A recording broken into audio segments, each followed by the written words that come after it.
구독과 좋아요는 사랑입니다. 이 아침에 하나님께서 우리에게 주시는 말씀은 신약성경 요한일서 4장 1절부터 12절 말씀입니다. 오늘 말씀은 요한이 하나님의 영과 적그리스도의 영에 대해서 이야기를 하고 있습니다. 오늘 말씀을 통해서 우리가 알 수 있는 몇 가지 내용이 있습니다. 첫째로 영들을 바르게 분별해야 합니다 라는 것입니다. 영들을 바르게 분별해야 합니다. 우리 1절 말씀 다시 한번 같이 읽겠습니다. 시작. 사랑하는 자들아, 영을 다 믿지 말고 오직 영들이 하나님께 속하였나 분별하라.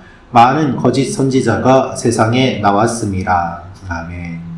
요한은 영이라고 다 믿지 말고 바르게 분별하라고 권면하고 있습니다.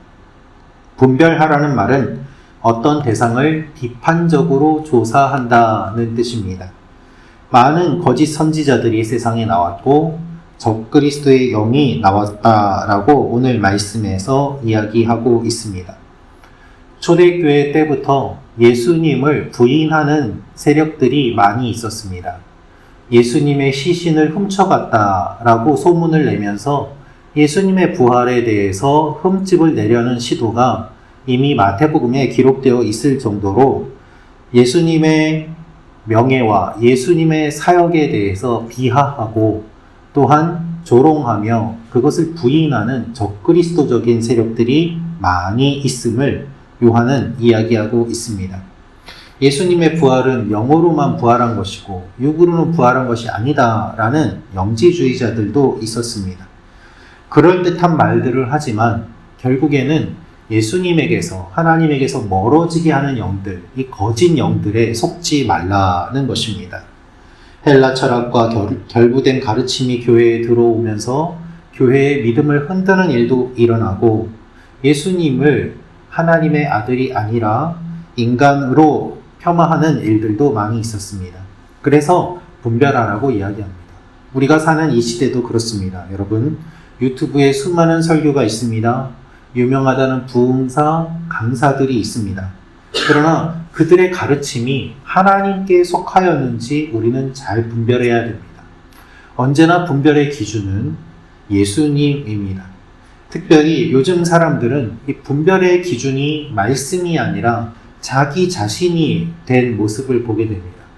신학적으로 분명히 이단임에도 불구하고 나는 이 말씀 듣고 은혜 받는데 왜 이단이라고 하나요? 라면서 자신의 생각에 근거하여 따라가는 모습들을 많이 보게 됩니다. 분별하기 위해서는 지혜와 지식이 필요합니다.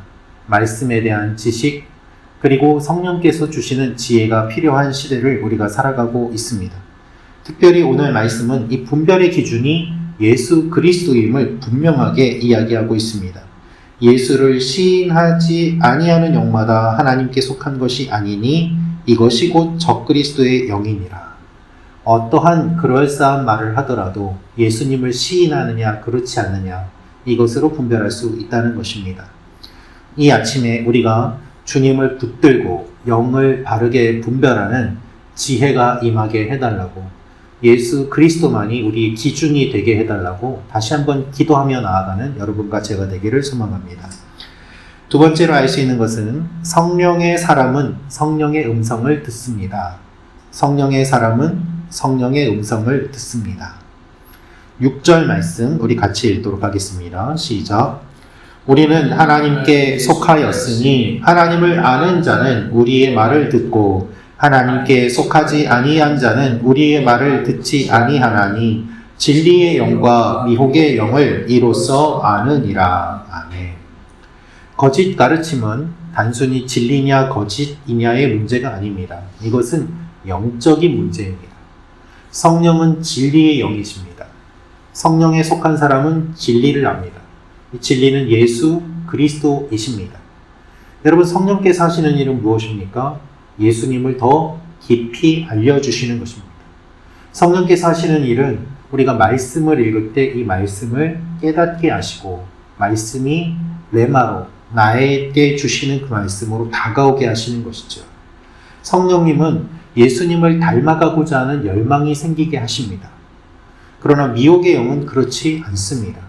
어떠한 기적이나 그럴듯한 말과 현상에 집중하게 합니다. 눈에 보이는 것에만 주목하게 합니다. 따라서 성령에 속한 사람은 성령의 말을 듣고 하나님을 아는 사람은 하나님의 말씀에 관심이 생기고 하나님께 속하지 않은 사람들은 아무리 진리를 이야기해도 들으려 하지 않는다는 것이 오늘 말씀의 내용입니다.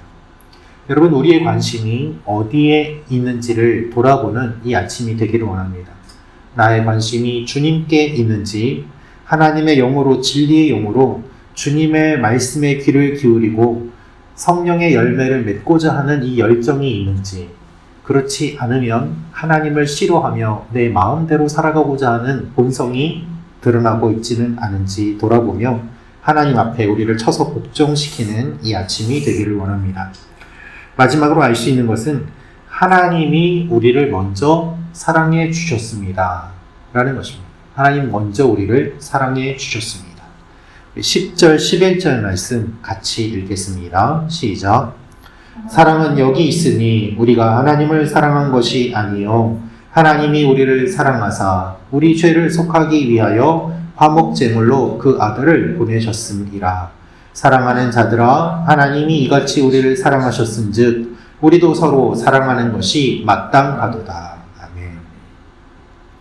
사랑은 우리에게 자연스러운 감정이나 행위가 아닙니다. 죄로 인해 타락한 인간은 자기 중심적이 되어버렸고 사랑을 왜곡하기 때문입니다. 자신의 이기적인 욕구를 사랑이라는 말로 표현합니다. 상대를 소유하고자 하는 마음을 사랑이라고 표현합니다. 건강한 사랑을 경험하기 점점 어려운 시대를 우리는 살아가고 있습니다. 따라서 사랑은 배워야 하는 감정이고 배워야만 하는 영적인 행위입니다. 그러면 이 사랑을 어디에서 배울 수 있을까요? 오늘 말씀을 보면 하나님이 먼저 우리를 사랑하셨다라고 알려주고 있습니다. 그래서 우리에겐 사랑이 없기 때문에 하나님의 사랑을 받아야만 하고 하나님의 사랑을 보고 배워야만 하고 그럴 때 우리도 주님을 닮아갈 수 있음을 이야기합니다. 우리를 향한 하나님의 사랑은 무엇인가? 그 아들 예수 그리스도를 이 땅에 보내어 주신 것이 가장 큰 사랑입니다. 그 아들을 화목제물로 보내어 주셔서 관계를 회복시키시고 하나님의 자녀가 되게 하셨음을 10절에서 이야기하고 있습니다. 우리 죄를 속하기 위하여 화목제물로 그 아들을 보내셨습니다. 말이 화목제물이지 쉽게 말씀드리면 이삭을 제단 위에 쌓아서 불태우려고 했던 아브라함의 모습을 생각해 보십시오. 그 아들 예수 그리스도를 실제로 십자가에 매달아 죽게 하신 그 하나님의 마음, 그 마음이야말로 우리를 향한 강력한 사랑의 표징 아닙니까? 그래서 이것을 기억하며 하나님이 먼저 우리를 사랑하셨음을 알고 이 사랑을 받아들임으로 우리에게 사랑이 없던 것이 사랑이 생기게 되고 이 사랑으로 하나님을 사랑하고 이웃을 사랑하라고 요한이 권면하고 있는 것입니다. 우리는 언제나 사랑이 없습니다. 항상 하나님으로부터 채워지지 않으면 나의 옛 성품과 본성이 계속해서 드러나게 되어 있습니다. 그래서 우리는 날마다 주님께 사랑을 구해야만 합니다. 오늘도 주님, 나에게는 사랑이 없습니다. 사랑을 부어 주옵소서. 주님의 사랑으로 채워 주옵소서. 기도하며 나아가는 이 아침이 되시기를 축원합니다. 기도하겠습니다.